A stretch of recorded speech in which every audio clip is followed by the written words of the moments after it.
तो कभी भी हम इस बात पे नहीं बने रहेंगे कि जो बेरोजगार हैं वो साइबर क्राइम करता है।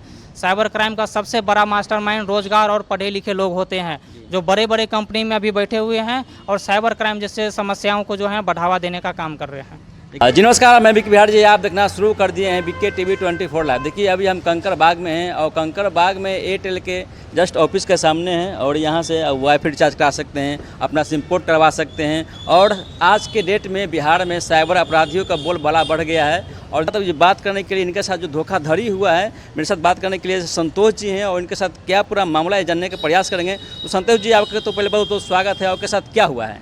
हाँ, सबसे पहले तो टीवी 24 लाइव न्यूज़ के सभी दर्शकों को मेरा नमस्कार है। जी सर। और अभी जो है सो मैं एयरटेल के रिगार्डिंग एक कंप्लेन लेकर के आया हूँ। कल ठीक मैं शाम में 7 से 8 के बीच में एयरटेल के ऑफिस में आया था BSNL का सिम पोर्ट करवाने के लिए। जी सर। और उसके लिए 7 बज कर के 10-15 मिनट पे हमको पोर्ट कराने के लिए यहाँ पे टिकट टोकन नंबर दिया गया और फिर हमको संजीव कुमार जो कि सीट नंबर 3 पे बैठा हुआ था उनके पास भेजा गया।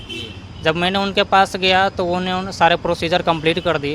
प्रोसीजर कंप्लीट करने के बाद हमसे पैसा का डिमांड किया गया। तो हमने उनसे पूछा कि पोर्ट करवाने का तो पैसा नहीं लगता है, तो किस चीज़ का पैसा आप ले रहे हैं? तो उन्होंने बोला कि पैसा इसमें लगेगा, पोर्ट नहीं कराएंगे फिर भी आपको रिचार्ज करना होगा।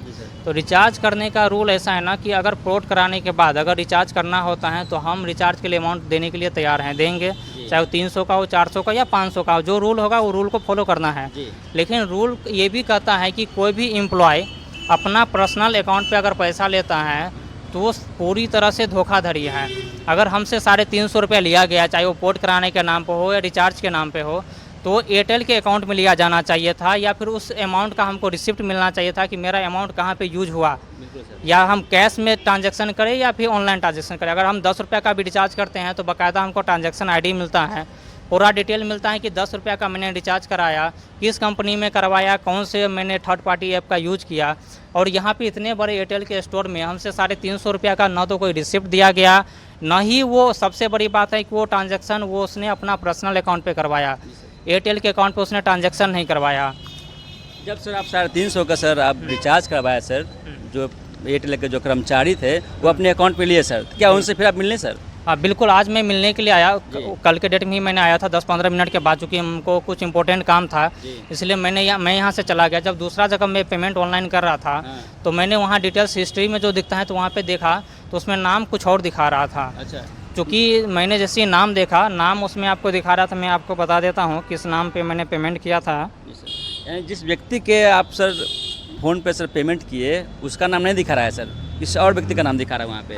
हाँ, ये भी सबसे बड़ी बात है। जो संजीव कुमार ने हमसे 300-350 रुपया लिया था, उसने अपने भी पर्सनल अकाउंट पे पैसा नहीं लिया, उसने थर्ड पर्सन का QR कोड दिया जिसका नाम था नेवाजी पंडित, और उस पर 350 रुपया हमसे मंगाया गया। मतलब ये जो धोखाधड़ी का मामला है ये अभी का नहीं है, ये पहले से चलता आ रहा है और ये पूरी प्लानिंग के साथ किया जा रहा है। बिना प्लानिंग का कोई ऐसा काम नहीं करेगा। अब प्लानिंग इसका ऐसा है कि हमने जो 350 रुपया मंगाया उसने पर्सनल अकाउंट पे नहीं मंगाया, संजीव कुमार पे। कल को हम कंप्लेन करेंगे, पुलिस कंप्लेन करेंगे या एयरटेल के जो वरीय पदाधिकारी हैं उससे कंप्लेन करेंगे तो उसमें सीधे ये बोल करके मुकर जाएगा कि मेरा नाम संजीव कुमार है और इसने जो ट्रांजैक्शन किया है वो नेवाजी पंडित के नाम से किया है। तो मेरे को तो इसने पैसा दिया नहीं, बट मैंने जो ट्रांजैक्शन किया है वो एयरटेल के ऑफिस में रहने के दौरान किया है। बाकायदा यहाँ पे CCTV कैमरा है, कैमरा में साफ आया होगा कि उसने हमको अपने मोबाइल में QR कोड दिखाया जिस पे मैंने पेमेंट किया। तो ये जो है सोची समझी साजिश है जो कि एयरटेल के ऑफिस में सदियों से चलता आ रहा है। और अगर ऐसा नहीं होता तो वो अपना पर्सनल अकाउंट पे पैसा लेता है। अगर उसने आज पहली बार अपराध किया, मैं मान लेता हूँ कि कल उसका पहला अपराध होगा, तो उसके पास अलग QR कोड कैसे था, किसी थर्ड पर्सन का QR कोड।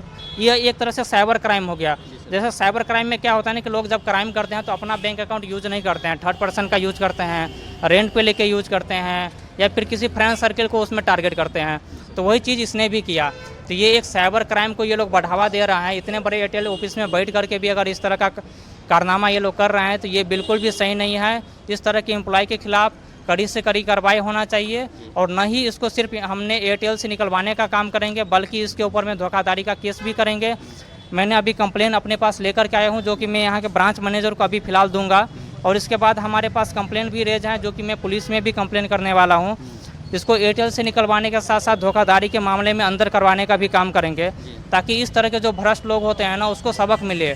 लोग छोटे छोटे आदमी को, जो लोअर क्लास फैमिली है, मिडिल क्लास फैमिली है, उससे 200-300 का ठगी करने से बचे, क्योंकि उसके लिए 300 अमाउंट बहुत बड़ा अमाउंट होता है। भर दिन वो मजदूरी करता है, उसके बाद उसको शाम में 350-400 रुपये मिलता है, और इसके जैसे लोग जब उससे 350 रुपये का ठगी कर लेगा तो 50 रुपये में वो कहाँ से अपना परिवार चलाएगा और कहाँ से अपना जीवन यापन करेगा। तो इस चीज़ को हम लोग को सीरियसली लेना पड़ेगा और इस तरह के लोगों के ऊपर कड़ी से कड़ी कार्रवाई होना चाहिए। भ्रष्टाचार छोटा हो या बड़ा हो, जब हम लोग एक कहावत सुनते हैं कि पौधा छोटा से ही बड़ा होता है। जब ये 300-300 का ठगी करेगा, छोटा छोटा ठगी करते करते, एक बार ऐसा होगा जब ये एक जाने माने अपराधी के तौर पे आ जाएगा। ये कभी एयरटेल के नाम पे वाईफाई लगाने के नाम पे 3000 लेगा, कभी एयरटेल का सिम दिलवाने के नाम पे 300 लेगा, कभी एयरटेल का सिम पोर्ट कराने के नाम पे 500 लेगा। मतलब ये अपना अलग से धंधा खोल के रखा है। एयरटेल से तो सैलरी लेना ही लेना है, साथ में अपना अलग से भी लाखों का इनकम होना चाहिए। तो इस तरह का धंधा नहीं चलेगा। आप इतने प्रतिष्ठित कंपनी में बैठे हुए हैं और धंधा करेंगे तो ये बिल्कुल नहीं चलेगा। अगर आप कभी भी हम इस बात पे नहीं बने रहेंगे कि जो बेरोजगार हैं वो साइबर क्राइम करता है। साइबर क्राइम का सबसे बड़ा मास्टरमाइंड रोजगार और पढ़े लिखे लोग होते हैं, जो बड़े बड़े कंपनी में अभी बैठे हुए हैं और साइबर क्राइम जैसे समस्याओं को जो है बढ़ावा देने का काम कर रहे हैं।